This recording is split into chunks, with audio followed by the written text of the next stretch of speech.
Top quality और consistent performance के लिए सिर्फ सिल्वर पंप्स। टॉप क्वालिटी और कंसिस्टेंट परफॉर्मेंस के लिए सिर्फ सिल्वर पंप्स, नाम याद रखना। त्यांनी आणि आमचे विदर्भ माध्यमिक शिक्षक संघाचे अध्यक्ष आदरणीय अरविंदजी देशमुख यांनी शासनाला एक नोटीस दिली आणि आज संपूर्ण विदर्भामध्ये धरणे आंदोलन ठेवलेलं आहे। नागपूर आणि अमरावतीला डेप्युटी डायरेक्टर कार्यालयासमोर आणि इतर ठिकाणी शिक्षणाधिकारी यांच्या कार्यालयासमोर धरणे आंदोलन आहे। आजच्या मागण्यांमध्ये जवळपास 34 मागण्यांचा समावेश आहे।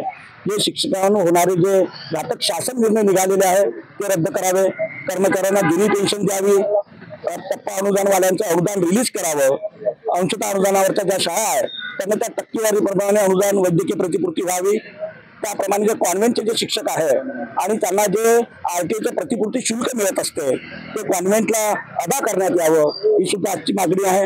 15 मार्च 24चा घातक शासन निर्णय जो सरकारने काढला म्हणजे 1 ते 19 पटसंख्येच्या ज्या शाळा आहेत, विशेषतः ग्रामीण भागामधल्या शाळा, डोंगराळ भागामधल्या शाळा या ठिकाणी शिक्षकच देणार नव्हते आणि म्हणून या विद्यार्थ्यांना त्या डोंगराळ भागातून ग्रामीण भागातून शिक्षणाचा मोठा प्रश्न निर्माण झालेला होता आणि म्हणून अलीकडे शासनाची मागणी मान्य केली।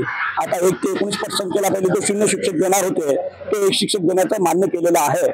तरी मात्र या शासन निर्णयामध्ये अनेक घातक तरतुदी आहे। म्हणजे उद्या चालून माध्यमिकचं जर त्यांचे निर्धारण बाहेर आलं तर माध्यमिक शाळांमधले हजारो शिक्षक रिक्त ठरतील, अशा प्रकारचा हा घातक शासन निर्णय आहे आणि म्हणून हा रद्द व्हावा ही आजच्या दिवशी मागणी आहे।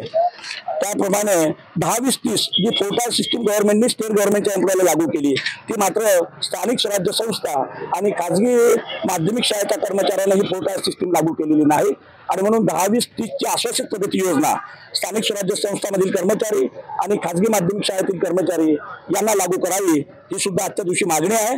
आज आम्ही या ठिकाणी शतरंजीवर बसून सगळे विमाशीचे कार्यकर्ते आणि शिक्षक वर्ग लढतो आहोत आणि विदर्भ माध्यमिक शिक्षक संघाचे जे आमचे आमदार आहे आदरणीय सुधाकरजी अडबाले सर हे विधान परिषदेमध्ये या संपूर्ण मागण्या मान्य करून घेण्यासाठी शासन दरबारी पूर्ण आपली ताकद लावत आहे आणि म्हणून शासनाला आज या धरणे आंदोलनाच्या निमित्ताने एकदा पुन्हा विनंती करतो की त्यांनी या 34 महत्त्वाच्या मागण्या विदर्भ माध्यमिक शिक्षक संघानं, खाजगी प्राथमिक शिक्षक संघानं, जुनी पेन्शन हक्क संघटनेनं आणि इतर समविचारी संघटनांनी शासनापर्यंत पाठवलेल्या आहे।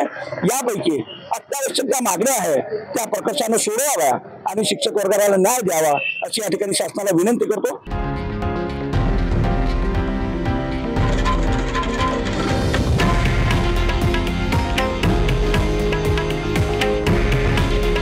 हे आहे देशातील नंबर 1 न्यूज नेटवर्क आणि आपण पाहत आहात TV9 मराठी।